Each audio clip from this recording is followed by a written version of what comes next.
The Nightbeat starts right now.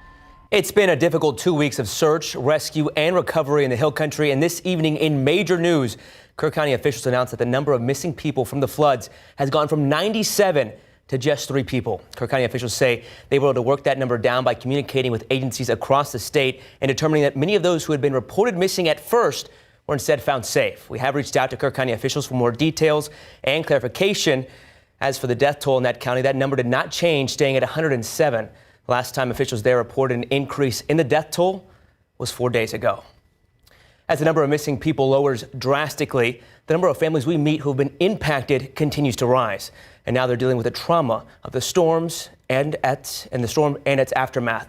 The Night Team's Zaria Oates shares a New Mexico man's journey of survival and loss on July 4th. The current was very strong. This is Marco Acosta, a survivor of the July 4th Hill Country floods. At 7:30 in the morning, there was already 26 feet of water outside. Acosta and some of his family members traveled from New Mexico to the Texas Hill Country to celebrate the 4th of July. Acosta was staying at a rental property in Comfort right next door to Woody. And they were staying here. They picked him out of a tree. This tree held up against the whole current. It held up against vehicles being pushed up against us. And it was almost all the way submerged underwater by the time that I was rescued off of it. My feet were on the top 2 branches and my waist was underwater already. Yeah, the boats, the rescuers, they caught a boat back to them right there where that white truck just went, and they come around here and got him. Video of their truck submerged shows just how high the water was, even after it started receding. Just up the road at the HTR campground, even more people desperate for help, including more of Marco's family. We can't do anything. No matter how many times my family was desperately, frantically calling 911. How many of your family members were at the HTR campground? There was 4 there, and their camper was actually swept away, broken in half, and everybody was swept away. One was fortunate enough to be found and rescued right then and there that same morning, and we were able to get to her in the hospital. But the other 3 were missing up until the final one was rescued. He's not ready to share more about his loved ones who passed, but he's thinking of them every day. At the end of the day, I feel like just guilty, in a sense. Just the fear that you don't really expect, especially in a situation like that. I mean, you're on vacation. You're not home. You don't expect something bad to happen. You don't expect your resources to not be there. In Comfort, Zaria Oates, KSAT 12 News. And even with the big jump in missing people being located, search and recovery efforts continue across the Hill Country, and the response from all levels of government is stepping up. Governor Greg Abbott's office announced today that Hamilton and Travis counties are now also under the president's major disaster declaration. That means that residents in those counties can now request assistance from FEMA. The governor said in a statement, quote, "Our federal partnership is key to help impacted communities in Hamilton and Travis counties and across the state receive crucial public assistance to recover and rebuild," end quote. Kirk County was made eligible for that assistance earlier this month. And since the July 4th floods, many Texans have been asking the same question, which is, how could this happen? Now federal lawmakers are asking the same thing. 3 representatives from Texas, including Congressman Greg Casar, asked the Inspector General of the Commerce Department to review the area's emergency response. They also want to find out if federal weather agencies had enough staff. We should be asking the hard questions about whether these cuts that left us without, for example, a meteorologist in charge in the Central Texas area, if that hurt our ability to predict the weather and then also to communicate with local officials and local communities in this disaster. Congressman Casar says he expects to get the Inspector General's results in a few weeks. New on the Nightbeat, San Marcos police have arrested a man that they say is responsible for a deadly shooting near Texas State's campus earlier this morning. This is 19-year-old Jeremiah Jaden Tobias. He's charged with 2 counts of capital murder and aggravated assault. Police say this all started when a fight broke out near the intersection of San Antonio Street and Guadalupe Street at the square in downtown San Marcos. Police tell us they responded to that fight around 1:30 in the morning, that they learned that it started between 2 men, which escalated when a 3rd guy jumped in. Police said Tobias then fired multiple gunshots, killing 24-year-old Anthony Barrera and 20-year-old Alex Pacheco. A 3rd person was grazed by a bullet but was treated and released from the hospital. And here closer to home, San Antonio police were in tactical gear and spotted at a far north side apartment complex this afternoon. This was along Sonterra Boulevard, just off of Stone Oak Parkway. Right now, we're trying to find out why exactly they were there. We have reached out to SAPD, but are still waiting to hear back. The hunt is on for this man, 49-year-old Charles Bird. The Bexar County Sheriff's Office says he may be connected to the death of his wife, who deputies found wrapped in plastic inside the couple's South Bexar County home. BCSO tells us this all started with a call from someone who told the dispatcher that Bird said he had killed his wife. Deputies made their way to Bird's home along Pleasanton Road, and inside they made that dark discovery, and Bird was nowhere to be found. Now BCSO is asking you to be on the lookout for him. He is wanted for tampering with evidence for impairing a human body. Deputies say he was last seen driving a black Ram pickup truck with a license plate WLW 2027. He may be armed and dangerous, so if you see him, do not try and stop him yourself.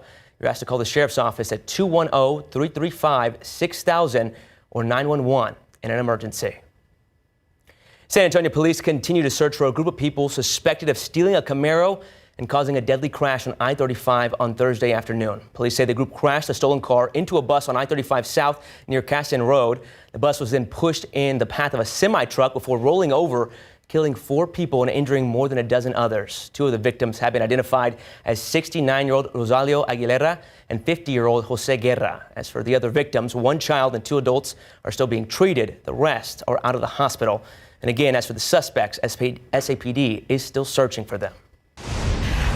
Well, we are going to be looking at a pretty warm forecast for us this upcoming week. It was a hot day today, too. We were able to see temperatures climb to close to 100 degrees, but we technically didn't hit that triple-digit mark. Take a look at the high temperature today, at 97 in San Antonio for the high, about 2 degrees above average.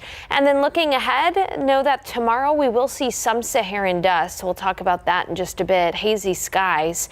Temperatures each day this upcoming week near 100 degrees. And next weekend, we do have a small rain chance, all dependent on what happens in the Gulf. I have got the latest, plus an updated look at our local area lakes and reservoirs, which have been on the rise since that July 4th flooding. Details soon.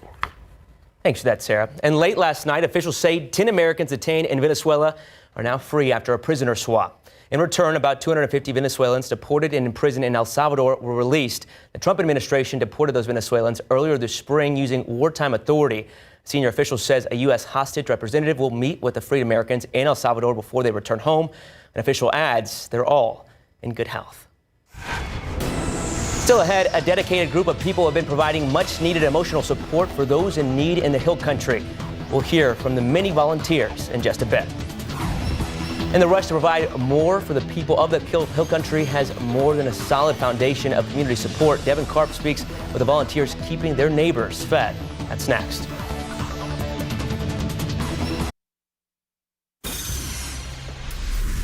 This morning, hundreds of people in the Hill Country got help from the San Antonio Food Bank and the First Presbyterian Church. As our Devin Karp shows us, it's not something new, but it has grown into something different since the floods. We do care, and so I'm proud of everyone here who showed up this morning, right? A line of cars wrapped around the church on the 3rd Saturday of every month is nothing new here in Kerrville, but the people in them are. We've been doing it for almost 3 years. Really, it came about after the pandemic. Yeah. And so we decided that we wanted to do this on a monthly basis. Senior Pastor Jaciel Hernandez Garcia with First Presbyterian says need in the community is high for things like diapers, produce, canned food.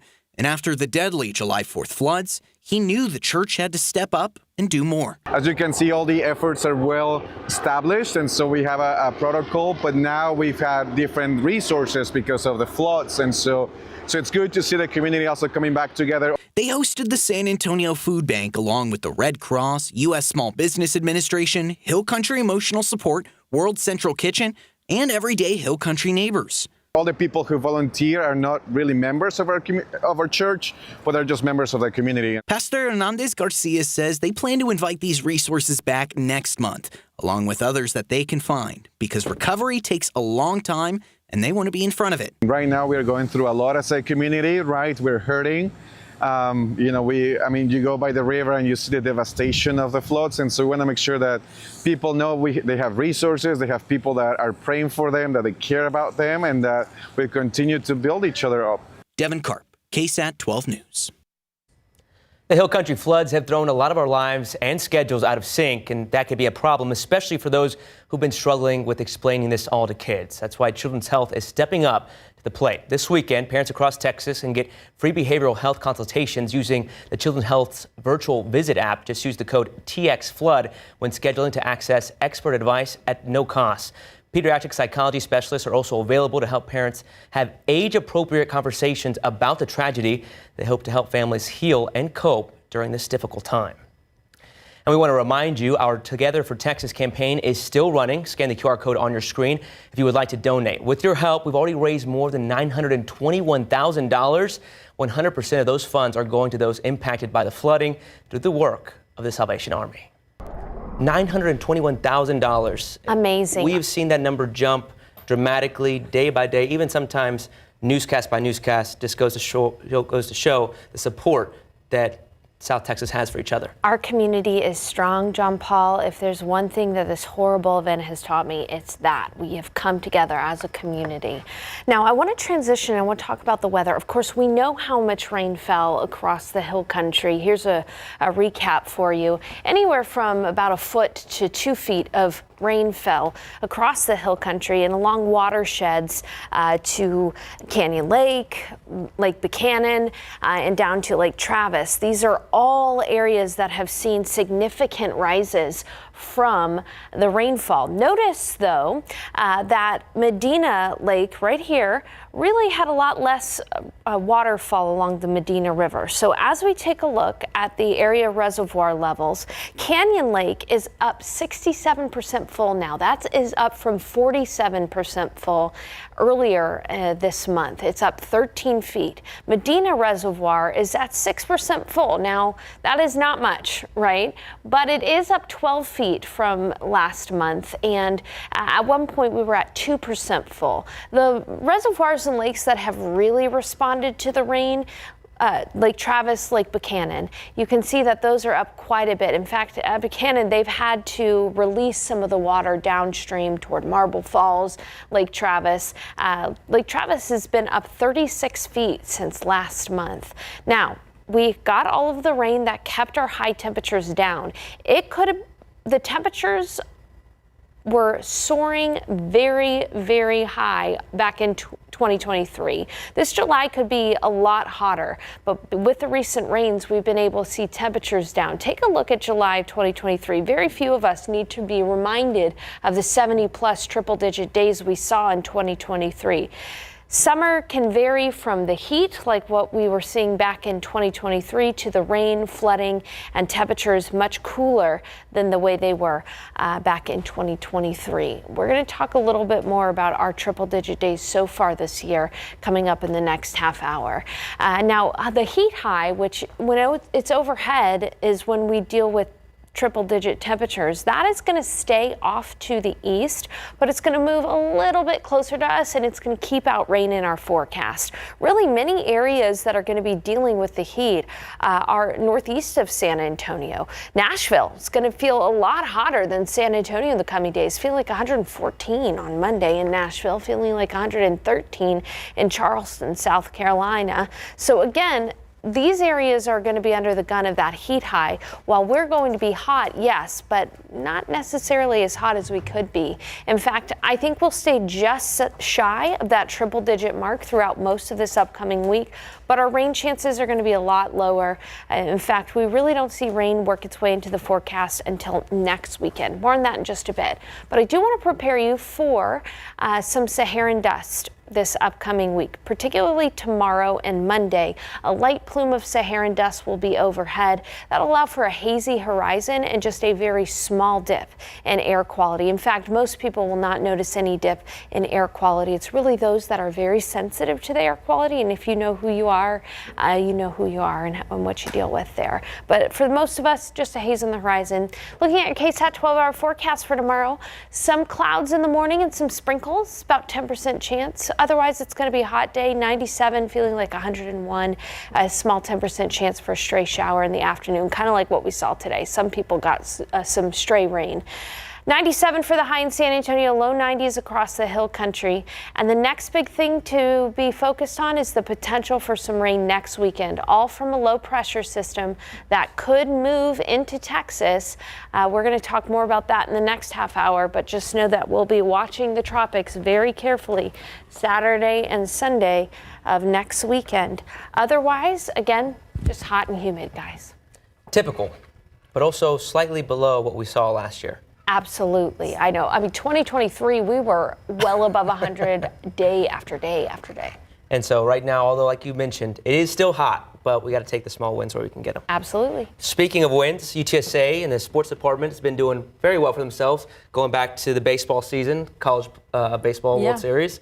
And now, head coach for the football team, Jeff Traylor, getting some special honors. Yeah, Jeff Traylor, what a guy. He was just put into the Hall of Fame in Waco, and now he's in the Coaches Association Hall of Honor. Why this induction ceremony meant just a little bit more for Traylor. And sticking with Roadrunners football, part 2 of our conversation with the man under center, Owen McCown, after the break.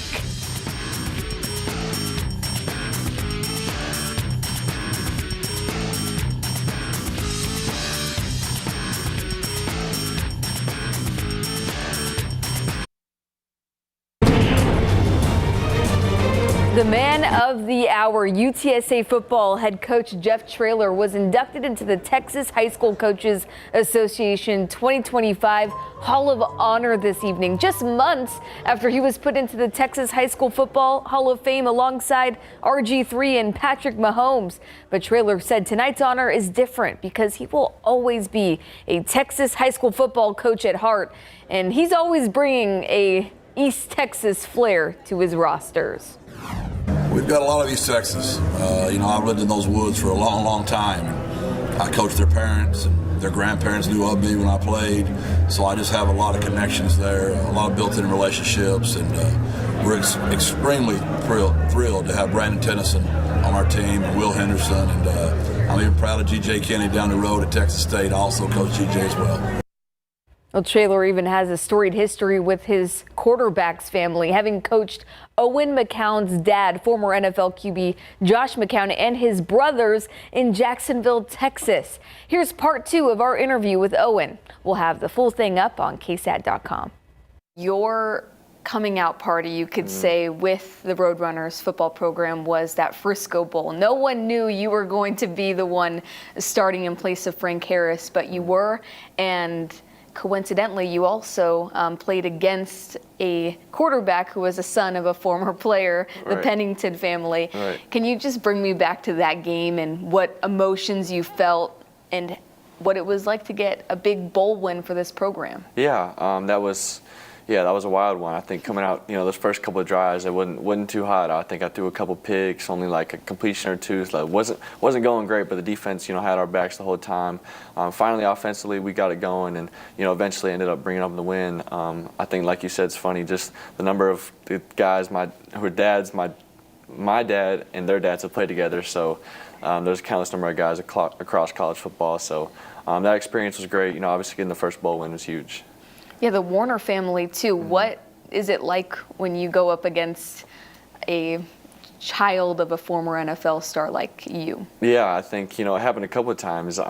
Last year, E.J. Warner, like you said, with Rice, playing him, and then even Arch Manning when we played at Texas, just talking to them, just kind of having little laughs about that, knowing, obviously Peyton and Eli played against my dad. So it's just funny, cool moments like that. Now, when you come into this program, it's towards the end of the Frank Harris era, and Frank Harris is synonymous with UTSA football because of over the course of a 7-year span that he was here and helped the rise of this program to really national prominence. So what were we able to learn from Frank in his time here? Yeah, I just think, number one was leadership. There's kind of a presence he brings around, the type of vocal leader he is. At the time, that was something I was wanting to work on, was being more vocal leader. So he definitely helped me with that.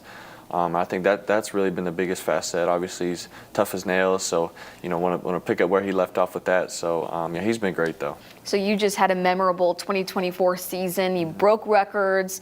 You're 2 for 2 in bowl games, and just overall a very productive year, an up and down year though for the program. So what was your biggest takeaway from 2024, your first full season starting? Yeah, I just think, early on we didn't play how we wanted to play, so I think that's the number one takeaway is you obviously, remember the losses more than the wins, sadly. So I just think, looking back at it, we got to come out faster next year and continue to build that momentum throughout the whole season. And now what's in store for year 2 starting? Yeah, I think the sky's the limit. We're reloading on offense, got pretty much everybody back.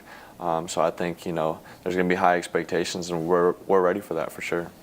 And your dad is coming off of a first of his own coaching and coaching quarterbacks for the Minnesota Vikings. Were you able to pick up on anything from him this offseason and seeing how he's handled coaching? Yeah, for sure. I think that dynamic's kind of been funny because, during the season he's always so busy and I'm so busy. But, every now and then when we have some downtime, I'll, shoot him a couple videos and he'll shoot them back of him explaining, his thoughts. So that kind of dynamics worked for us for, since I've been a little kid. So just little things like that. Definitely very appreciative of him, though. All right, this was the scene in Mario Barrios' locker room before he takes on Manny Pacquiao. The San Antonio native, bonded to his heritage, Aztec culture, and indigenous roots. We'll give you an update on this fight later in the show. Meanwhile, quick update on 210 Bam. He successfully unified his super flyweight titles. So the big question is, does Manny Pacquiao still have it? We will soon find out. Barrios, by the way, is wearing his blue trunks tonight. Blue trunks. The best part about this is that the eyes of the boxing world are having to watch two fighters born and raised in the 210. Yep. And for opponents, I think, after Bam's win, I'm predicting Barrios is going to win too. Okay, go ahead and say that. I'm pulling for him. That's a safe bet at this point, 16-year age Soon gap. enough, it's going to be not the 210 for the boxers. When they see fighters from San Antonio, it's going to be the 2-1 uh-oh. Oh, I like the 2-1 it. uh-oh, because we're winning. Awesome Sarah liked that one too. Thanks for that, Mary. Still ahead, people in Seguin will be soon saying goodbye to a beloved amusement park, why ZDT's is shutting its doors. And an army of volunteers continuing to provide for the people of the Hill Country. Their stories next.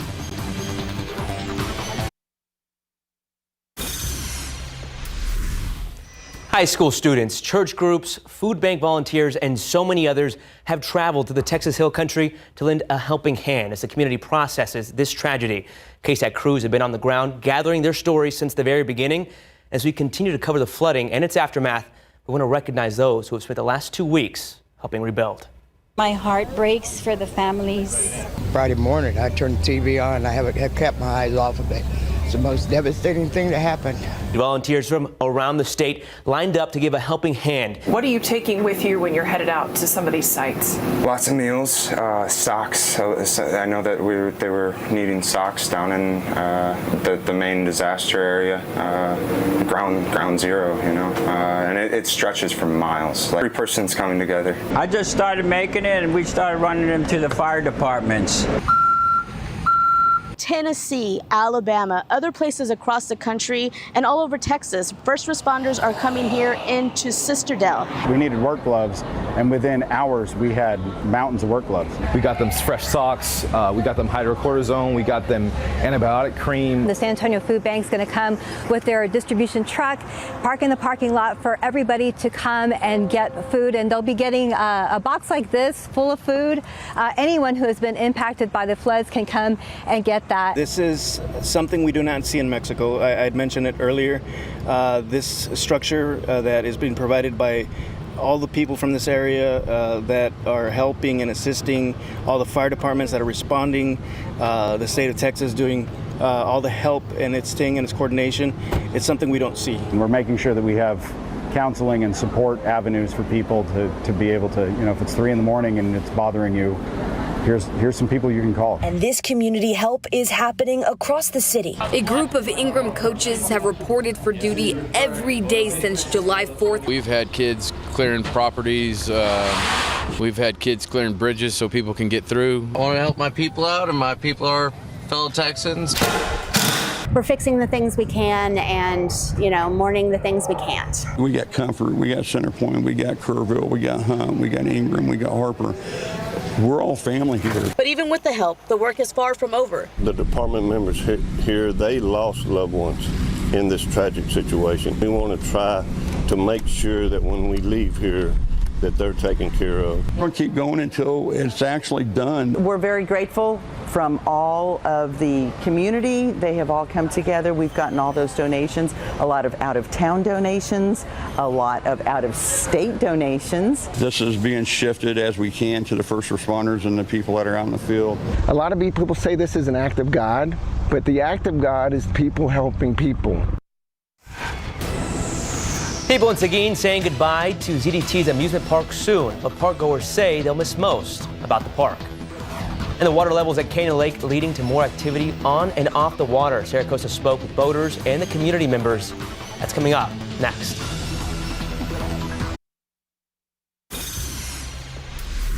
After 18 years in business, a local attraction over in Seguin is going away. The owners of ZDT's amusement park announced they're closing next month. They say not as many people are visiting, but the people who do and have longtime memories are upset. This particular moment, I'm happy, but I'm sure that that's gonna, change again. I've got to feel my sadness too. I'm sad. Yeah, I'm sad. I don't want it to close.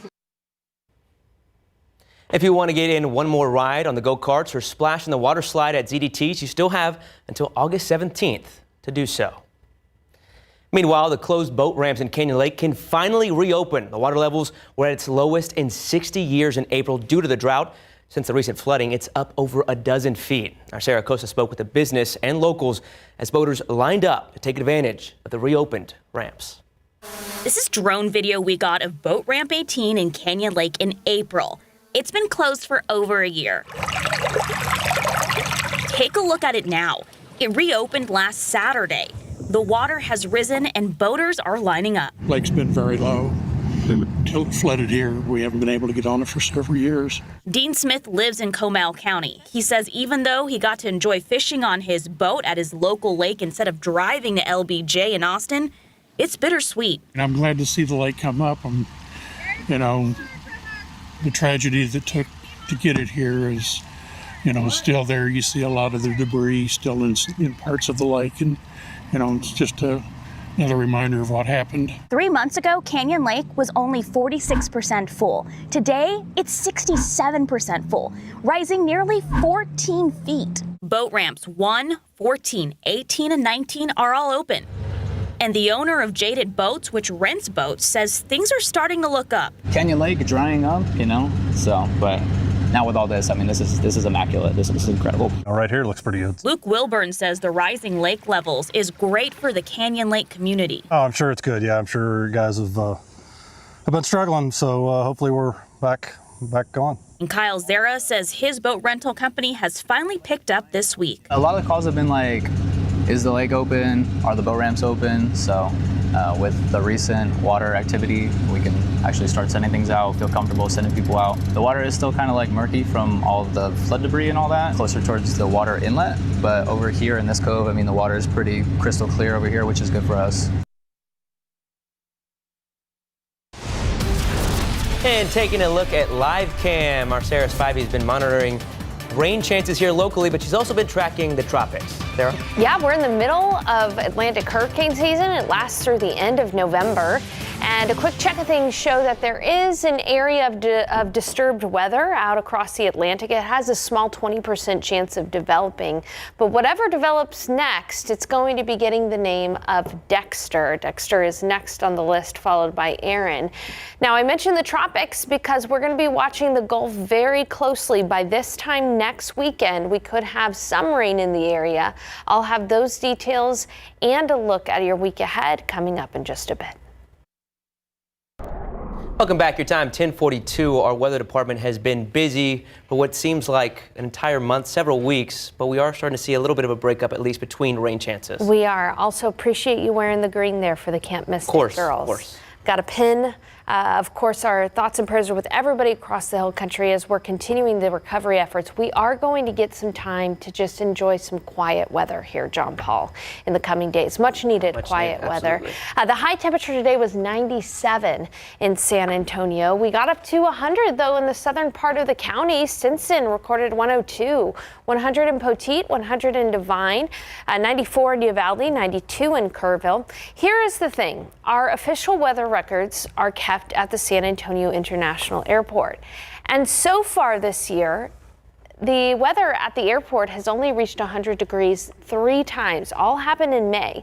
By this time last year, we had 12 100-degree days. By this time in 2023, 25 100-degree days. And by July 19th of 2022, we had 40 100-degree days. So far, in addition to the rain, this summer has been cooler than last summer. But things are going to heat up a little bit for us. And because of this heat high is going to move a little bit closer to San Antonio in the coming days. It's not going to go directly overhead, so we're not going to be looking at triple-digit day after triple-digit day. But what we are going to see is generally a drier weather pattern without rain and hot. Temperatures are going to be close to 100 degrees. Not quite there, but hotter than average. The average high is 95. So we're going to be a few degrees hotter than that. By Wednesday, we may try to hit 100 degrees. 99 is the forecast high. That being said, we are going to be seeing a little bit of Saharan dust out there tomorrow and Monday. Saharan dust is going to move in. This happens every year in the summer months especially. What you can expect from this light plume tomorrow and Monday is a hazy horizon and a small dip in the air quality. Not enough of a dip in the air quality to cause major issues. It might not even be noticeable for you, but a small dip for those who are sensitive to that. Now, I know I mentioned that we're going to be relatively rain-free in the coming days, but I do think we could have a couple of light sprinkles tomorrow morning. Nothing that would cause you to even maybe turn on your windshield wipers on your car. Just a few sprinkles, 76 degrees and cloudy. Around noon, it'll be partly cloudy and 89. And then in the afternoon, we'll be at 97 with a feel-like temperature of 101. So it is going to be hot. Just like today, there's a small chance in the afternoon tomorrow for a stray shower. The showers that happened today were very isolated and very quick. 97 in San Antonio for the high. It'll be 92 in Kerrville, 97 in Del Rio, 97 in Eagle Pass, 97 in Pleasanton, and 97 in New Braunfels. All right, the next big thing I mentioned, we're going to be watching the Gulf for the potential for a stray shower or storm by the weekend. Now, there are some indications that a low pressure system will develop in the Gulf and perhaps move on shore, creating some rain for Texas next Saturday and next Sunday. I have to mention, though, this low has not even formed yet. We have to wait and see where a low forms in order to know where it's going to go. Our early indications are that we could have some rain. For that reason and that reason alone, we're going to go about a 30% chance, but we'll be watching the tropics because we need to see where that low develops in order to get a better understanding of which areas across Texas have the highest chance for rain, if any at all. We will keep you posted. Otherwise, hot and humid, near 100, but not quite at that triple-digit mark. Let's keep that triple-digit streak low. Low? That's a win we're hoping to continue, a win streak we're hoping to continue for sure. I agree. And thank you for all the work you guys have been doing with tracking everything. Absolutely. We've been talking about it. I've been bringing it up. The 2-1 kids putting the boxing world on notice tonight. Yes, all week we've been previewing these fights, and tonight is the night. 210 Bam and Mario Barrios, two of San Antonio's own in world title fights. We'll update you on both of those coming up. And San Antonio's own Taylor Nunez giving back to the next generation of local track and field stars.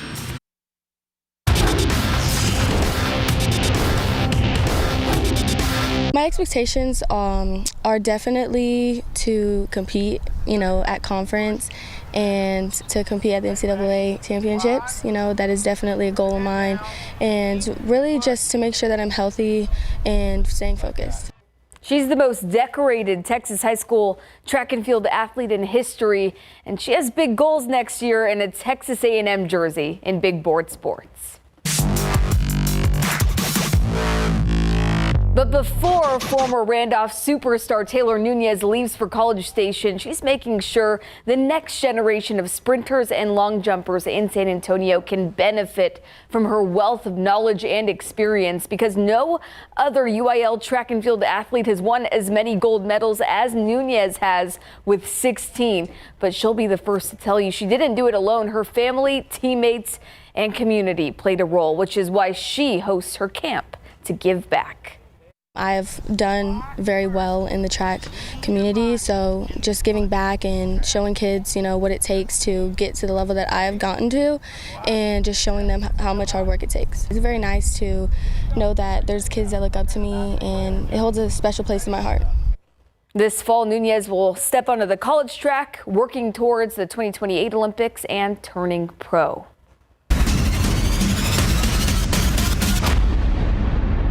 In Frisco tonight, a TKO win for Jesse Bam Rodriguez, aka 210 Bam, now a unified super flyweight champion after defeating Pumumela Kafu in a 10th round stoppage. And with that, an update from Las Vegas. Manny Pacquiao emerging out of a 4-year retirement to challenge San Antonio's Mario Barrios for his WBC welterweight title belt. Here's an update. The crowd early is on Pac-Man's side, as you can imagine, but in the early rounds, we're seeing Barrios take advantage of Pacquiao with his reach.